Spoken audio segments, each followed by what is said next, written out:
I never asked my parents for money. Not once. Not when I was eating ramen for weeks. Not when my car died on the freeway. Not even when I slept on a mattress I found on the curb. But the moment they found out how much I was worth, they suddenly remembered they were my parents. Stick with me. My name is Maribel Crow. I'm in my late 20s, and I learned very early how to survive without help. I grew up in a normal-looking, middle-class home. From the outside, everything seemed fine. Inside, it was clear who mattered more. My younger brother, Evan, was the center of everything. His needs, his dreams, his mistakes. My parents, Dennis and Lorna, were always there for him. I was the quiet one, the one who didn't complain. When I turned 18, I moved out with 2 suitcases and no plan. I worked wherever I could: coffee shops, retail, late-night shifts. I studied when I was exhausted and slept when I could. There were times I was so broke I counted coins for gas. Still, I never called home to ask for help. I already knew the answer. Once I did try. Just once. I asked my parents to co-sign a small student loan. My dad said it was too risky. A few months later, they helped Evan buy a car. That was the moment I stopped asking for anything at all. Years passed. I built my life quietly. I learned about investing. I started a small consulting business that slowly grew. I lived below my means and kept my mouth shut. I didn't post about wins. I didn't celebrate loudly. Success felt lonely, but it felt safe. I never planned for my parents to find out. It happened by accident. A family estate attorney mixed up paperwork and mentioned my financial details during a routine call. Nothing dramatic. Just numbers spoken out loud. Big numbers. That same night, my phone started buzzing. Missed call from Mom. Missed call from Dad. Voicemail from Mom. Another call. Then another. I stared at the screen, confused. These were people who went years without checking on me. People who didn't notice when I struggled. Now suddenly, they couldn't stop calling. I didn't answer. I just sat there, phone in my hand, realizing something heavy and painful. They didn't find their daughter. They found my net worth. Growing up, it was always clear who mattered more in our house. Evan didn't even have to try. He was praised just for existing. If he got average grades, my parents celebrated. If he messed up, they made excuses for him. He's still finding himself, my mom would say. My dad would nod like it made perfect sense. I was the opposite. I had to earn every bit of attention, and even then it rarely came. I studied hard, kept my head down, and followed rules. When I brought home good grades, my parents barely looked up. They assumed I'd be fine on my own. They always did. In high school, Evan got his first car. My parents paid for it and covered the insurance. I worked evenings at a grocery store and saved for a used one. When it broke down, I took the bus. No one offered to help. No one even asked how I was getting to work. College made the difference even clearer. My parents paid Evan's tuition in full. When he changed majors twice, they didn't complain. When he dropped out for a semester, they said he needed time. I applied for scholarships and worked night shifts. Still, I came up short one year and asked for help. It was the only time I ever asked. I didn't want money. I just needed them to co-sign a small student loan. My dad sighed like I was asking for something unreasonable. He said it was risky and that I should figure it out myself. My mom agreed and told me struggle would build character. I figured it out. I took on more hours, slept less, and kept going. A year later, my parents helped Evan with a down payment on a condo. They called it an investment. I remember standing in the kitchen when they told me, smiling like it didn't hurt. Inside, something broke quietly. Evan tried a few business ideas after that. None of them worked. My parents kept bailing him out. Rent, credit cards, startup costs. There was always money for him. For me, there were lessons. Tough love. Silence. That's when I stopped sharing my plans. I stopped explaining myself. I learned to handle things alone because that was clearly what was expected of me. Independence wasn't a choice. It was survival. By the time I moved out for good, I already knew one thing for sure. If I wanted anything in life, I would have to earn it myself. No safety net. No applause. Just me, doing the work quietly while my brother never had to. After I moved out, my life became very quiet. Not peaceful, just quiet. No one was cheering me on. No one was checking if I was okay. I worked, came home, and did it all again the next day. At first, it felt lonely in a heavy way. Later, it just felt normal. I took jobs other people didn't want. Long hours. Stressful work. I learned how systems moved, how goods traveled, how delays cost money. Over time, That knowledge turned into opportunity. I started a small logistics consulting firm. Nothing fancy. Just me, my laptop, and a lot of late nights. I charged carefully, saved carefully, and never assumed the money would last. I didn't tell my family. I didn't tell most of my friends either. Not because I was ashamed, but because I was careful. I had learned early that when people see your success, they start reaching for it. They call it support. They call it pride. But it usually comes with strings. I lived below my means. I drove an old car.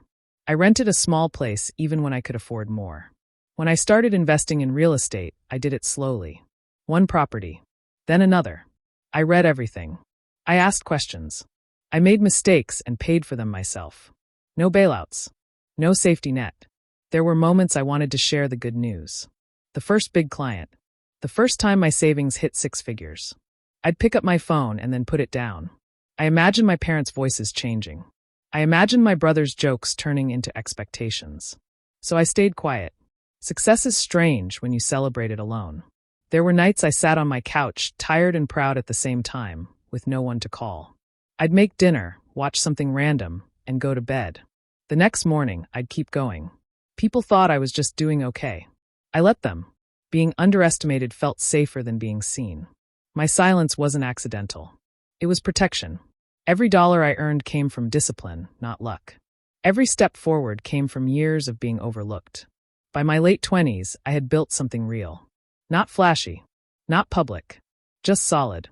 I wasn't rich in the loud way people imagine. I was secure. Independent. Free. And I knew one thing for sure. What I had built was mine. Not a family win. Not a shared success. Mine alone. That's why I kept it quiet. Because once people know, they don't just see you anymore. They see what you have, and start thinking about what they deserve from it. The call came on a Tuesday afternoon while I was working. I almost didn't answer because I didn't recognize the number at first. When I did, my stomach tightened. It was my dad, Dennis. We hadn't spoken properly in years. No birthdays. No holidays. Just silence. His voice sounded different. Softer. Too careful. He asked how I was doing like it was a real question. He said he was just checking in. I waited for the awkward pause, the part where the call would end. Instead, he kept talking. He laughed at things that weren't funny. He told me he missed me. It felt wrong. I answered politely, keeping my words short. I didn't share anything real. The whole time, I had this feeling like I'd walked into a room where everyone stopped talking. When we hung up, my hands were shaking a little. I couldn't explain why. 10 minutes later, my phone buzzed again. A voicemail from my mom, Lorna. Her voice was sweet, but heavy with guilt. She said she had been thinking about me. Said families drift apart sometimes and that life was too short to stay distant. Then she suggested dinner. All of us together. Like old times. There were no apologies. No mention of the years they ignored me. Just this sudden rush of interest. I sat there staring at my phone. Part of me wanted to delete the messages and move on. Another part of me, smaller, quieter, felt hopeful. Maybe they finally saw me. Maybe this had nothing to do with money. Maybe they just wanted their daughter back. I told myself it wouldn't hurt to meet them once. I could always leave if it felt wrong. I replied with a simple yes. Almost immediately, my mom responded with a heart emoji and a restaurant suggestion. That fast reply made my chest tighten. It was like they'd been waiting. That night, I barely slept. I kept replaying the call in my head. My dad's careful tone. My mom's sudden warmth. It didn't match the people who told me to figure things out on my own. It didn't match the parents who never checked on me when I was struggling. Still, I got dressed for dinner and showed up. I told myself to stay open but guarded. I reminded myself that hope can be dangerous when it isn't earned. As I walked into the restaurant, I realized something important. This dinner wasn't really about reconnecting. I didn't know what it was about yet, but I could feel it. Something had changed. And whatever it wasn't for my benefit. Dinner started politely, almost too politely. My parents stood up when I walked in, smiling wide like we were close again. My mom hugged me longer than usual. My dad kept saying how good I looked. The compliments came fast, stacked on top of each other. It felt less like love and more like preparation. We ordered food, and for a while they talked about small things. The weather, the restaurant, old neighbors I barely remembered. Every now and then, my mom would glance at me, like she was studying my face. My dad kept nodding at things I said, even when they didn't matter. Then the questions started to shift. My dad asked about my work. Not in a casual way, but with focus. How long I'd been doing it. Whether it was steady. My mom asked if I liked living alone, if it was expensive, if I felt secure. Each question felt like it was leading somewhere. I answered carefully. I kept things vague. Still, my heart started racing. Halfway through the meal, my dad leaned back and smiled. He said, "It's good to know you're financially stable now." He said it like it was nothing. Like it was a normal thing to say. That's when it hit me. They knew. Before I could respond, Evan showed up. No warning. No invitation that I knew of. He slid into the empty chair beside me and laughed. "Guess I've got a rich sister now," he said, like it was a joke we were all supposed to enjoy. My mom laughed too quickly. My dad didn't correct him. I felt my face burn, but I stayed quiet. I watched them closely now. The warmth from earlier felt thin. Fake. My mom reached across the table and touched my hand. She said she was proud of me. Said it was nice that one of their kids was doing so well. Then she added, gently, that families help each other. That sometimes one person carries more when they're able. Help the family. Those words landed heavy. I looked at their faces and saw expectation, not care. Relief, not pride. They weren't here to know me. They were here because they had already decided what my role was. Evan leaned back and said something about how lucky we were. My dad nodded like it was settled. That was the moment everything became clear. This dinner wasn't about reconnecting. It was about access. About money. About what they believed they were owed. I felt something inside me go quiet. The small hope I'd carried into the restaurant faded completely. I realized I wasn't sitting at a family dinner. I was sitting in a meeting. By the time dessert arrived, I had stopped pretending. The smiles, the questions, the laughter. It all felt hollow. My dad, Dennis, leaned back in his chair and sighed. Then he said something that made my stomach drop. "You know, Maribel, it's your turn to give back now," he said casually, like he was talking about passing the salt. I froze. My fork hovered over my plate. I didn't respond right away. My mind raced. Give back? After everything?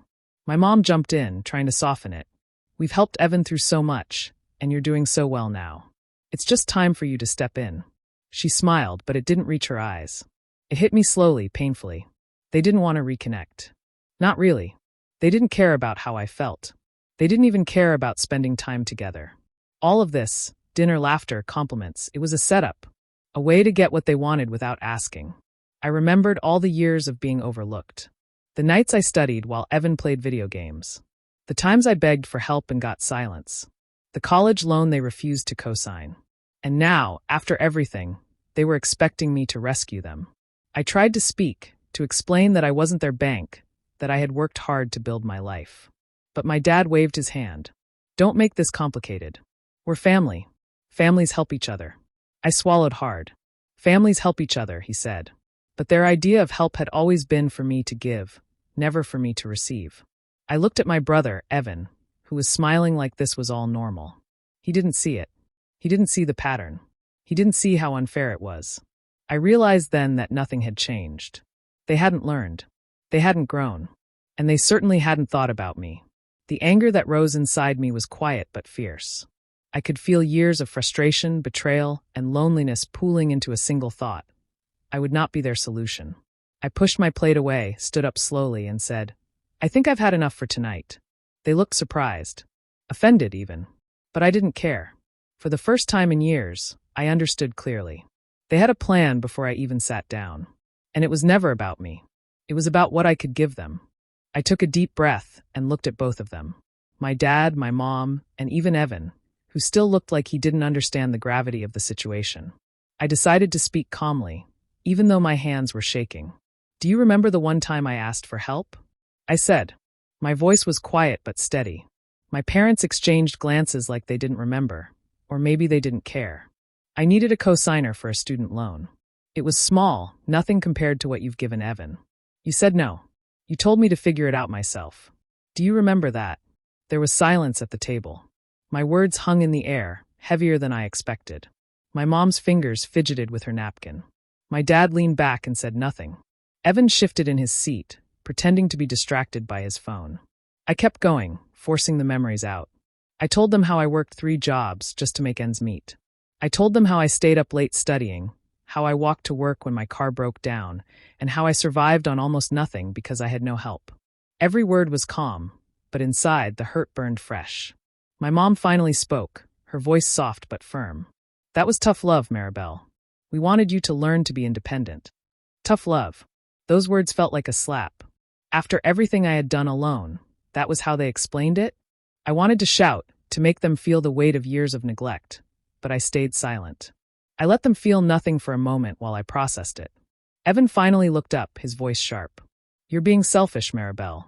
You're acting like we owe you something. I stared at him, not saying a word. I realized that no matter what I said, no one at this table would see me. They had already decided my role. The one who should give, not the one who deserved understanding. I pushed my chair back slowly, the sound loud in the quiet restaurant. I picked up my coat and stood, letting my eyes meet my parents'. No anger, just clarity. I'm done here, I said softly. Without another word, I walked out of the restaurant. My steps were steady. The weight of expectation, guilt, and betrayal lifted slightly as I left them behind. I wasn't leaving because I hated them. I was leaving because I finally understood that I couldn't expect anything from them. Not love, not support, not fairness. For the first time, I was walking away on my own terms. After that dinner, I knew I couldn't trust them. Not with my money, not with my time, not with my life. I went home and sat at my desk, looking at all the ways I could protect myself. I wasn't angry in a shouting way anymore. I was calm, focused, ready. I called my attorney and explained everything. How my parents had always ignored me, how they expected me to bail them out now that I was doing well, how Evan had no idea how much trouble they had caused me over the years. I wanted a plan that made sense, that kept me safe, and that made it clear they couldn't touch what I had built. Over the next few weeks, I reorganized my finances.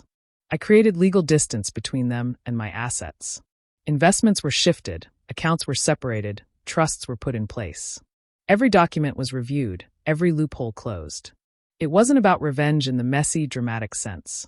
It was about control, about security, about making sure they couldn't ever manipulate me again. And then they started to notice. Emails from my mom, full of guilt, started coming in daily. We just want to be part of your life, she wrote. My dad called more often, trying to sound casual, even friendly, but I could hear the tension in his voice. Evan sent texts, asking questions about my investments, my business, my real estate. They started showing up, too. My parents stopped by unannounced, smiling like everything was normal. They brought food, gifts, even small apologies that didn't reach my eyes. It felt like a test. I didn't yell. I didn't storm out. I simply stayed calm. I answered some messages politely, ignored others, and let them come to me while I held the power quietly. They had expected chaos, confrontation, maybe even tears. I gave them none of it. Every step I took was careful, deliberate. Every move I made was meant to protect myself first, not to punish them. But watching them try to reach me, to insert themselves into my life, while I stayed untouchable, was satisfying. I realized then that this was the kind of victory I wanted. Not loud, not embarrassing, not cruel, strategic, thoughtful, safe. I wasn't just protecting my money. I was protecting myself, my independence, my peace. And in that silence, in that control, I finally felt free. Months passed, and I watched quietly as things began to unravel. My parents' debts piled up faster than they could manage. Every call from creditors, every notice in the mail, every reminder of bills unpaid, they were all theirs. Evan was nowhere to be found when responsibility knocked. The same brother who had relied on them so much suddenly vanished, leaving them to face the consequences alone. I didn't intervene. I didn't offer a hand. I stayed in my apartment, surrounded by the life I had built, the life they had ignored. I had worked too hard, sacrificed too much, and survived too long to step in and fix what they had created for themselves. Then came the confrontation. My parents came to my door one afternoon, faces full of worry, hope, and a little desperation. My dad started talking fast, trying to explain how things got so bad, how he didn't mean for it to happen. My mom followed, pleading, almost crying, asking me to help the family like family should. I listened, calm, letting them spill their frustration. Inside, I felt a strange mix of pity and clarity. They had expected me to step in. They had expected me to forgive, to sacrifice, to cover for them without question, just because I was their daughter. I let the words sink in before speaking. You want me to fix what you created? To give without any thought for me? That's not family. That's expectation. My mom's face fell, as if she had forgotten what I had endured, forgotten the years I struggled alone, the times I needed them and got nothing. My dad tried to interrupt, but I raised a hand. I've spent my life building something I can rely on. I've sacrificed. I've worked. I've lived carefully. And I will not undo that because you failed to manage your own lives. I'm not your safety net. They were silent, and I could see the realization in their eyes. For the first time, they weren't in control. The power dynamic had shifted. They couldn't demand, couldn't guilt, couldn't pressure me. I was untouchable, not because of anger, not because of revenge, but because I had chosen to value myself first. Evan never came back. They had lost him, and now they were facing the reality that I wouldn't bail them out either. I walked away slowly, leaving them at my doorstep, feeling the weight of their mistakes. They lost more than money. They lost control over me, over my life, over my willingness to be used. And I felt free. I sat in my apartment, looking around at the life I had built. Everything was mine, my choices, my space, my peace. The calls had stopped. The emails had slowed to nothing. Even Evan stayed away. For the first time in years, I felt completely untethered from the expectations of my family. I wasn't angry anymore. I wasn't planning revenge or hoping they would feel guilty. I had stopped caring about what they thought, wanted, or expected. The truth was simple. I wasn't their backup plan. I never had been, and I refused to be now. I thought about all the years I had given, all the times I had hoped for their care or recognition, and realized I had wasted so much energy trying to be seen by people who never looked. But that energy wasn't wasted. It had built me. It had made me strong, disciplined, and independent. It had given me the life they would never provide. Setting boundaries became easy. Saying no didn't feel harsh. It felt necessary. I didn't answer calls that wanted something from me. I didn't reply to messages that carried obligation instead of care. I didn't let their expectations invade my space or my mind. I had learned to protect my peace, and that protection was my victory. I thought about my parents, the dinners, the comments, the years of being overlooked. I didn't feel bitterness. I felt clarity. They had chosen their path, and I had chosen mine. The difference was that I didn't rely on them to define me. I didn't need them to acknowledge me to know my worth. I didn't need their approval to feel complete. Every step I took, every quiet achievement, was mine alone.